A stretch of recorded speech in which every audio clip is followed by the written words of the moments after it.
africaine d'aviation, CAA, encore et toujours motivé de Ninga 9 ATD. Na année 2026, on le pot. Azan l'issous Kokumisa. Perfection de Ninga Kosakanate. Na ma service d'ailleurs. Sécurité, confort, na régularité.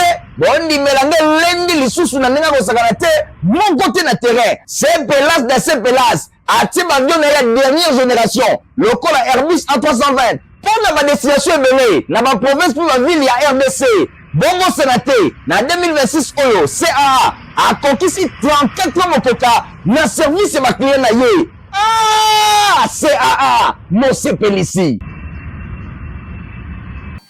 Donc, on bien se pose la racolande info, lingala journal, ya peuple mbote, nabino nyonso, to fongoli basango na biso ya mardi 24 février 2026 pour la rota Sabino, dernier président ya Assemblée nationale Aimé Boji Sangara a procédé à une ouverture officielle ya forum provincial de la paix consacré la problématique ya ba ADF kuna na Nord Kivu hérité mapidemi. Après si nous va détailler.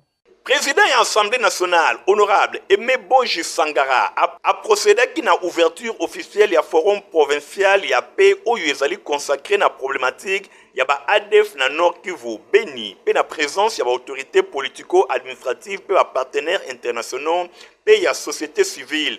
Dans le discours solennel marqué la gravité de la situation sécuritaire dans le Grand Nord, numéro 1, il y a Chambre basse, il y a Parlement, a rappelé l'unité nationale, libérer la violence, les terroristes, où ils ont attribué, il y a ADF, ils ont provoqué, les déplacements et la population, peut couper ça. Ba moyen ya substance mingi bazali ko atteindre ba grave mingi bazali ko porter ba atteinte na l'unité humaine. Alobela qui tourné na ye na localité ya Beni, Oicha, Butembo, Lubero, Lukanga, président de l'Assemblée nationale a insisté que mingi na nécessité ya réponse moko ya malonga pour na ko combiner sécurité, justice pe action humanitaire na développement pe coopération régionale. Menace oyo ezali ko représenter et pas ya ba ADF approche moko globale intégrée pe multisectorielle ndenge a déclaré qui Bosimba ke forum oyo esengeli et débouché na ba recommandation opérationnelle pour un plan provincial efficace pour lutte contre le terrorisme, extrémisme et violent.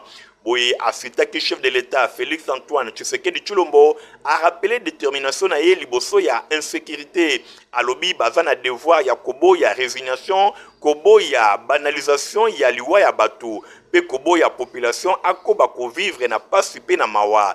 Kimia ezali slogan te kasi ezali conquête moko ya bato nyonso oyo ezali kosenga courage, unité pe responsabilité pona Aimé Boji forum oyo esengeli ezala point ya départ ya sursaut moko décisif pona l'État ba communauté pe nation mobimba esengeli ko restaurer confiance entre l'État na population. Na mone ya bienvenu gouverneur militaire ya Nord Kivu général-major Evariste Somo Kakule a commissaire présence ya délégation nationale pe internationale na ville martyr pe lisusu ville ya espoir a rappelé makambo ya mabe oyo ba ADF bazali kosala durant bambula ebele. Gouvernement a sengi coordination ya ba force nyonso FARDC police nationale congolaise ba autorité locale ba partenaires internationaux pe société civile bango nyonso ba telemela ennemi na ba connexion na nyonso oyo azana yango prévu mikolo ebele forum provincial oyo ezali ko viser ko analyser ba cause ya malonga oyo ba ADF bazali ko renforcer makambo na bango a déclaré ouvert misala oyo Boji Sangara atalisi engagement ya ba parlementaire na côté ya gouvernement pe ya population ya Nord Kivu histoire et ko juger capacité à ko protéger peuple pe lisusu bazana droit ya ko échouer te forum oyo intervenir na contexte sécuritaire moko fragile pe porter espoir pe ya autorité nationale pe provinciale bazali ko linga ko transformer ba engagement pe na ba action moko concrète pour na paix durable na province ya Nord Kivu. Aimé Boji a fongoli forum provincial o ya Kimia na menace ya ba ADFP a singi sur son collectif. Na wetel pour Mathieu Bosengel qu'on retenir que Premier ministre Judith Suminwa a procédé qui lundi 23 février na pose ya première pierre ya Kotonga Bongo clinique universitaire ya Université Congo kuna na province ya Congo central Nathalie Kaila azaki kuna na compte info lingala. Premier ministre Judith Suminwa Tuluka a procédé qui lundi na pose ya première pierre ya Kotonga clinique universitaire ya Université Congo na province ya Congo central et marqué officiellement misala oyo ekosalema na ndenge ya kitoko po na projet hospitalo-universitaire ya Congo central. Cérémonie et salema ki liboso ya quelques membres ya gouvernance centrale, ba autorité provinciale pe foule ya batubaya ki ebele pe ba notable ya province ya Congo central, ba étudiants, ba chef traditionnel, ba militaire, ba politique, ba sim, pe mibali, ba mouvement ya ba jeune pe ba opérateur économique ya Kisantu. Mobilisation ezalaki vraiment makasi ndenge ezali kotalisama. Polyclinique oyo ekozana kombo ya Judith Suminwa ezali hommage na élévation ya rang ya première femme, première ministre ya République démocratique du Congo, pe lisusu première personnalité ya province ya Congo central oyo accédé na mosala oyo. Na mo ya circonstance recteur ya Université Congo, professeur Germain Kuna Maba Mambuku akumisaki disponibilité pe engagement ya chef ya gouvernement, ministre ya santé publique, hygiène et prévoyance sociale Samuel Roger Kamba ponaye a qualifié geste oyo acte moko fondateur. Boye pose ya première pierre etalisi refondation alobi bozali ko refonder système ya santé na mboka mobimba kasi lisusu na coin oyo esengeli bo refonder éducation ya bana biso accident oyo ezali ko salema na route ezali ko boma kasi ezana bisika ya malonga te bakoki ko traiter batu. Université Congo eye ko proposer solution moko qualitative na accidenté nyonso pe lisusu en avant-plan bati recherche pharmacopée ya Congo central et pa wapi création ya grand laboratoire na site oyo ezali ko contribuer véritablement na liberté pharmaceutique. Nangambo na ye gouverneur ya province ya Congo central grâce Bilolo insistaki mingi na portée symbolique ya projet clinique oyo ezali ko mériter ezwa vraiment kombo ya premier ministre. Nangambo na ye ministre ya jeunesse grâce Coutinho ye atalike initiative oyo ezali bongo pona ko aider bilenge oyo bazali kotanga na université ya mboka. Désormais ba jeunes étudiants bakopona koyekola na domaine ya médecine na Université Congo. Projet oyo ya université ezali bongo ko prévoir kotonga polyclinique ya capacité ya 3000 lits et kokotisa ensemble na yango ba services médicaux nécessaires pona ko répondre na ba besoins sanitaires ya population pe kopesa bango cadre moko optimal pona formation pe recherche ya ba étudiants na médecine. Kuna yango ezali estimé na 6,7 millions de dollars américains, bakisa 2,5 millions de dollars américains pour la acquisition d'équipements médicaux. Mais ça là, premier module et kokende na période ya 1 an topé 6 mois.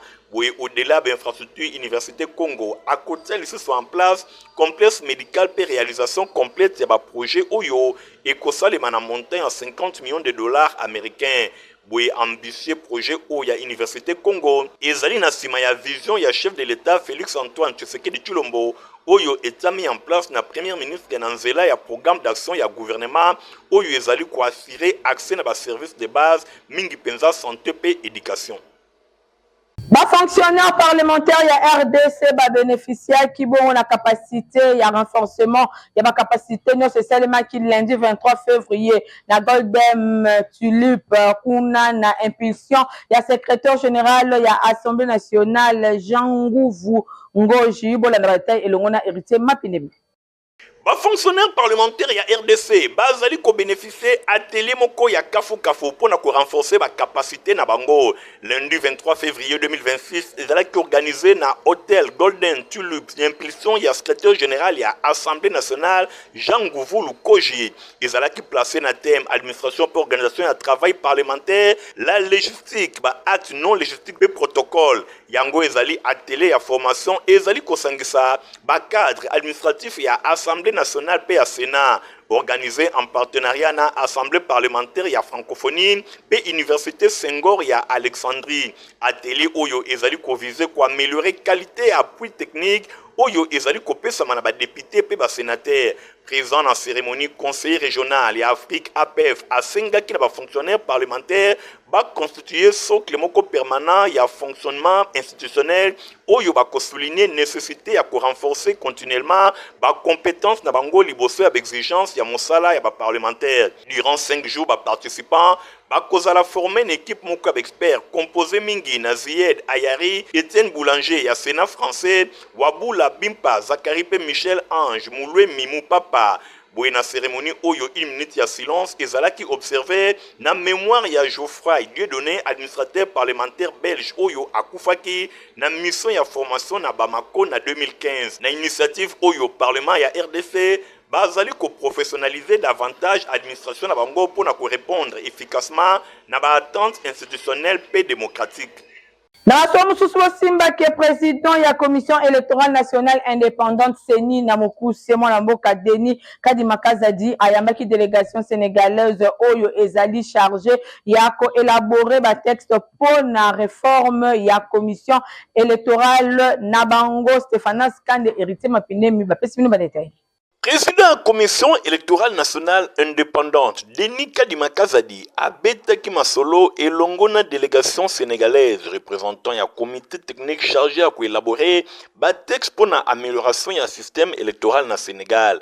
À Kambamaki Suleiman Teliko, directeur général du centre de formation judiciaire du Sénégal, porte-parole de la délégation sénégalaise, a pesaki ba différentes articulations pour le séjour na ville de Kinshasa, à l'obelaki réflexion au comité technique et bengamaki komene. Après tenir un dialogue national oyo et regroupaki, ba force vive nyonso ya nation pe ba débouchaki na ba proposition moko ya makasi ya ba réforme ya système politique en général pe gestion de l'élection pour na rendre yango performante. Ba nouvelles autorités sénégalaises bataki mingi en place comité technique chargé à koluka ko réfléchir pour na projet ba texte ya nature ya ko matérialiser ba recommandation na cadre ya démarche oyo bango ba jugé utile ya ko kutana na ba membre ya CENI pour na kotala ndenge nini ba koki ko tirer parti et expérience. Bango ba kutana ki d'abord na président Denis Kadima oyo ba betaki na masolo mingi penza elongo na ba membre pour na ko enrichir ba réflexion na bango ndenge Suleiman Teliko alobaki. Après audience séance de travail elongo na ba membre ya CENI et même qui présentation ya cadre constitutionnel légal pour na ko régir mingi organisation ya ba élection na RDC centrale électorale instance chargée à organiser ba consultation électorale ba kota en avant-plan système électoral na mode ya scrutin ya RDC pour na identification pe enrôlement ya ba électeur inscription ya ba candidature principe ya éligibilité pe inéligibilité aperçu général ya ba élection en décembre 2023 vote électronique expérience pe leçon ou bazwaki avant présentation il y a simulation il y a dispositif électronique il y a vote mardi 24 février délégation sénégalaise ba ko visiter centre électoral Bosolo oyo est mis en place pour renforcer transparence pe efficacité ya gouvernance électorale avant ba ko ba contact na bango elongo na ba institution mususu. Bakadre provinciaux ya Union Congolaise iko na mokuse bazalaki bongo na réunion na siège provincial na bango ya sika oyo ezwami bongo na commune ya Masina na Bokambemi ya secrétaire permanent na bango Brèche Engali Obama Fabrice Lundombi apesi mino balete.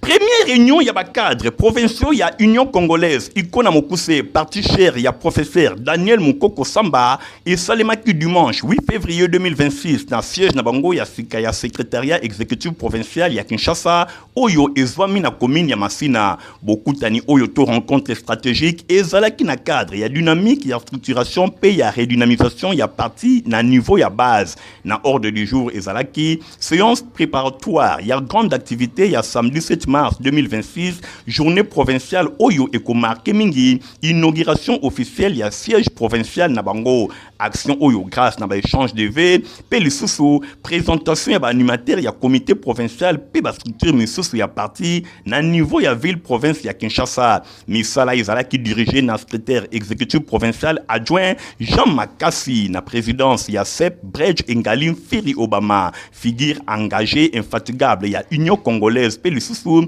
tout le monde qui présence, il y a Maître Fabien, directeur, il y a cabinet, il y a président national, camarade Daniel Mukoko Samba, autorité morale, il y a Union Congolaise, en pleine séance, membre, cadre, il y a UCO, na niveau, il y a province, Bango Nyonso, bazala qui surpris, na arrivé, il y a secrétaire national, il y a plan, Oyo, Azali Bongo, na 4, il y a Union Congolaise, Boye Emmanuel Mfiri, Oyo, Azali fils, il y a terroir, il y a parti est, il y a ville, il y a Kinshasa, Ayaki na famille pour nous soutenir, ba membre ya parti ya Union Congolaise, na élan ya solidarité pe ya accompagnement, a procédé qui na domoko importé ba matériel mingi ba chaise ya bureau pe 50 chaises supplémentaires pe le sous pour na semaine oyo akope sa split pour na ko permettre na ba cadre pe ba militant nyonso ba yeba na ko travailler na ba conditions ya kitoko. Geste oyo ezala ki saluer na assistance oyo a témoigner ki esprit ya cohésion pe organisation na kati ya parti. Toyaki awa pona kotala bandeko na biso oyo ba installé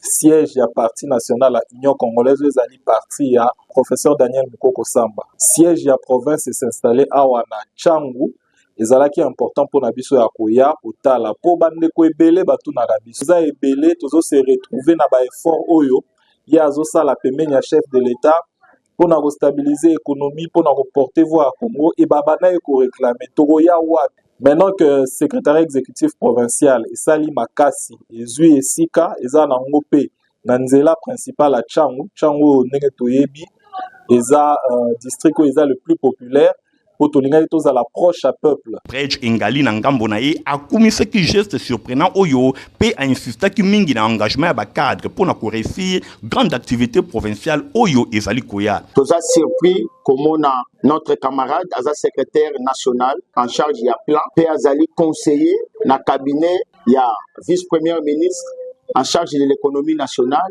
conseiller Firi nde tomoni bakoti na équipe na ye pour na kopesa biso donc il y a plus de 50 chaises plastiques pe asuki wana te koya kopesa biso lisusu ba meuble ya bureau pour to sala musala na ba condition elongo bani iko Kinshasa sango nango ekei déjà partout musala oyo ya Union Congolaise soki o encourager yango eza ozo soutenir directement autorité morale.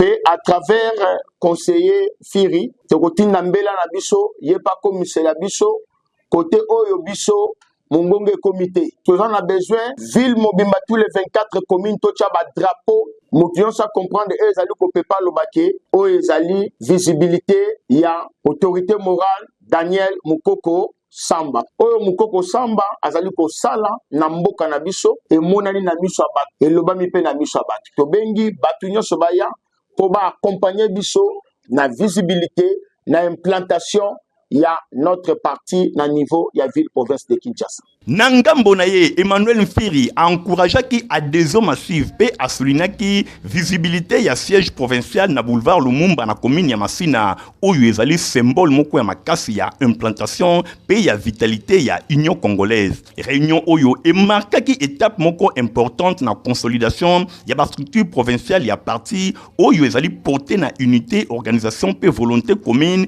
ya ko faire avancer Union Congolaise ikona mokuse. Pour permettre na ba client na eba voyager na ba condition moko ya kitoko compagnie africaine d'aviation CAA ateli bango ba Airbus A320 pour ba voyager na ba condition moko ekuba.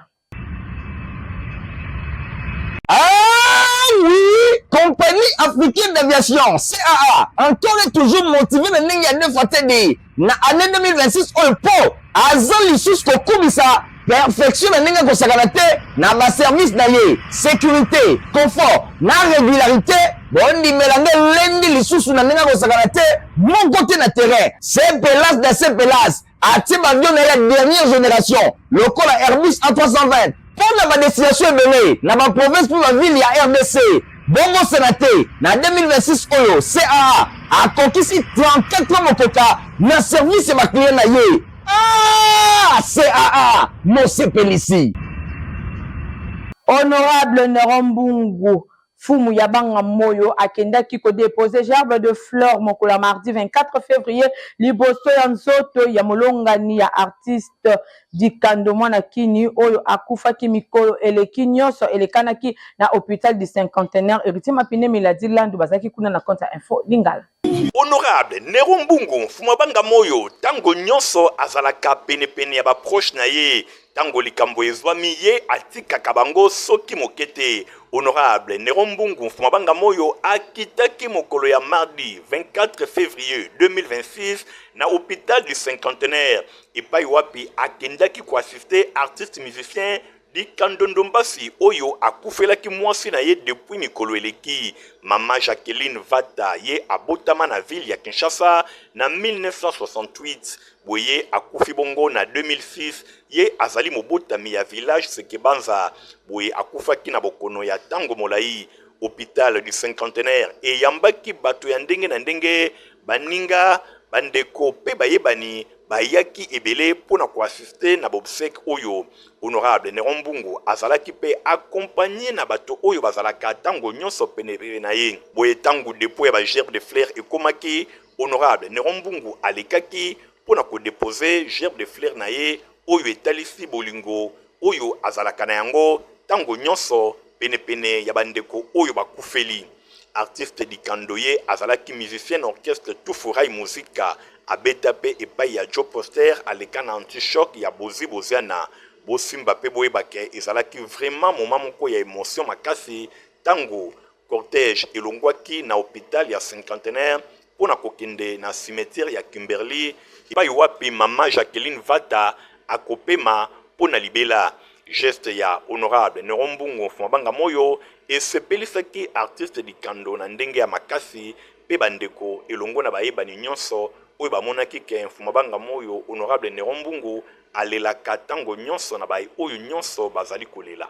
Adie mama Jacqueline Vata. ONG Congo de l'Espoir oyo ekamamakana Honorable Mao Twene esi efongoli ba porte na bango po na formation ya ofele na centre na bango Christian Kiangebeni.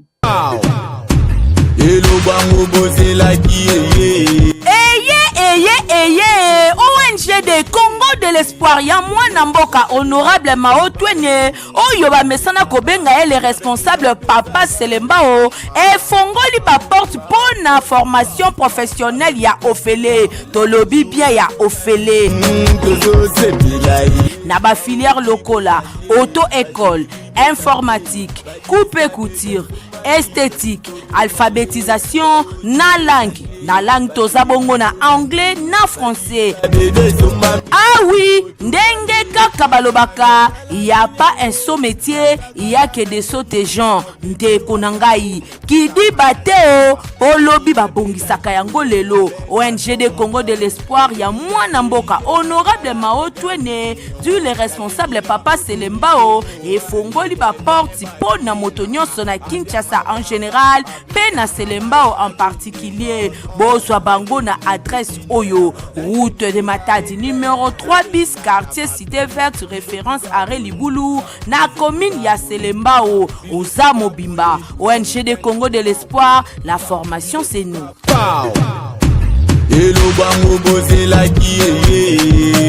Protivap eza poto kitoko kaka ndenge na misana koloba bomela yango atoza mukolo soko mela yango problème ezati. Protivap encore et toujours. Oyo mama bituna tuna aye bakate tirero apesa mwana ye bire. Ebe na santé kitoko boyo. Olesaka ye nini? Aliaka Protivap. Soka ba mama nyonso batimbe ya Protivap poto kitoko pona ba bébé pro. Mama ye, soma ye. Mwana na ngai depuis abanda kolia akoli boyo. Aliaka kaka Protivap. Protivap. Protéine, vitamine, énergie. Azama yele na classe abelaka te alimbaka te. Ba maman, félicitations à vos connaissances. Protivap, facile à digérer et nourrissant. Ezana, protéines, vitamines et énergie. Hey, bébé na yo kitoko ninyo esakai. Ma ba inga kango, santé kitoko nzoto makasi. Matemi disa, mama tetsa mwana.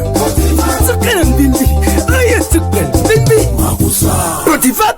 Ba match ya attente urbaine ya Kinshasa Malebo et Betamaki na terrain Bondo na Ngiringiri P5 à 5 na commune ya Bandalungu abolo na ba détail elongo na Merline Masamba. Ba match ezali kokoba kobetama na entente urbaine ya Malebo awa na ville ya Kinshasa. Tozali bongo po na compte ya 3e division awa na entente Malebo. Match ebetamaki entre FC Les Élites contre FC Mbaki. Ezalaki na terrain Bondo na commune ya Ngiringiri po na compte ya 7e journée. Score esukaki na 1-0 en faveur ya Les Élites oyo balongaki équipe ya FC Mbaki na esengo ya ba fanatique na bango. Boyo boyo kaba joueur ya deux équipes ndenge ba réagisaki. Premièrement, tout ça, c'est vraiment une bonne victoire. Malgré tout match, il a dit pas si on a pour gagner, on est là pour pousser, on a tout rapporté victoire. Donc, d'autres travaillent encore de l'unier, on a tout rapporté victoire dans le match. On a pour mettre point, on va supporter le CRC des élites. La prochaine match, que des dépôts, on a tous les victoires, c'est la victoire. Au cas où il faut travailler en fait, tout ça, dans le match, le match, vous avez été déterminé au gagner. La scène pour la supporter,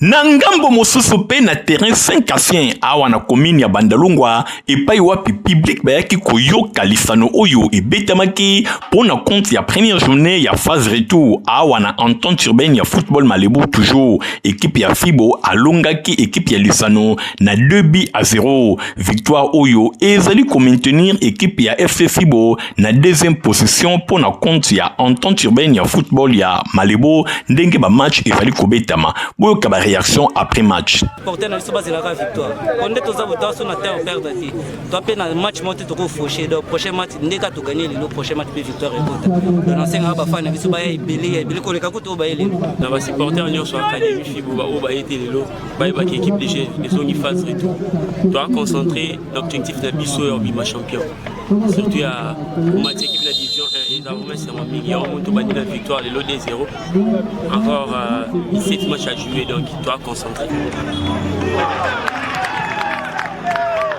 Metelsa tatindeli biso prévision saisonnière pour naba mois ya février mars pe avril na République démocratique du Congo. Agence nationale de météorologie et de télédétection par satellite Metelsat na mokuse auti kopesa biso prévision climatique saisonnière pour na février mars pe avril 2026 awa na République démocratique du Congo. Bosimba peboye baké durant période ya février kino avril ba précipitation excédentaire et monani na ba ville ya République démocratique du Congo lokola Kinshasa, Mbandaka, Gemena, Kisangani, Boende, Kolwezi, Manono, Bondo, Bunia, Butembo, Kalemi, Goma, Bukavu, Basoko, Buta, Ilebo, Lusambo, Kananga, Unongo, Lubumbashi, Mbujimai, Kikwit, Bandundu, Matadi, Boma, Mwanda, Kindu, Isiro, Péville ya Chikapa. Boye pona ba perspective ya climat au cours ya ba mois ya février pe avril 2026 awa na République démocratique du Congo ezali kotalisake ba précipitation excédentaire yango et monisami na République démocratique du Congo mobimba. Boye natina wana probabilité et monani ya ko enregistrer ba précipitation ya makasi oyo ekoki komema ba inondation pe ba glissement ya terrain. Natina wana Metelsat ya République démocratique du Congo a pesi message oyo pour na ko avertir ba autorité pe population afin que ba disposition ya malonga eye bana kozwama. En tout cas, la communication écologique oyonde epesinga nzela na boucle journal pe pona pepe soki bon après ce qui ongo pesa merci na Nathalie Kaila Kapenda oyo azaki bongo na édition na sima caméra tozaki na Igon Tingi o azaki assisté et pa ya Merline Massamba montage sima maki na Fabrice Lundombi bandeko journal pe pona pepe za supervisé et pa ya Héritier Mapine bandeko botika malam au revoir.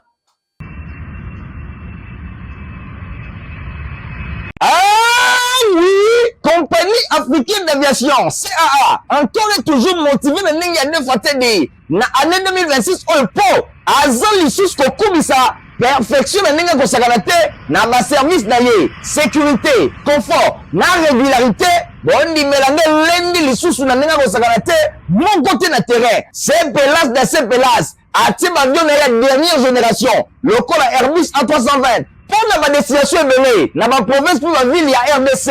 Bongo Sénaté, na 2026 oyo, CAA a conquis 34 mokoka na service ma client na ye. Ah, CAA, Mose Pelisi.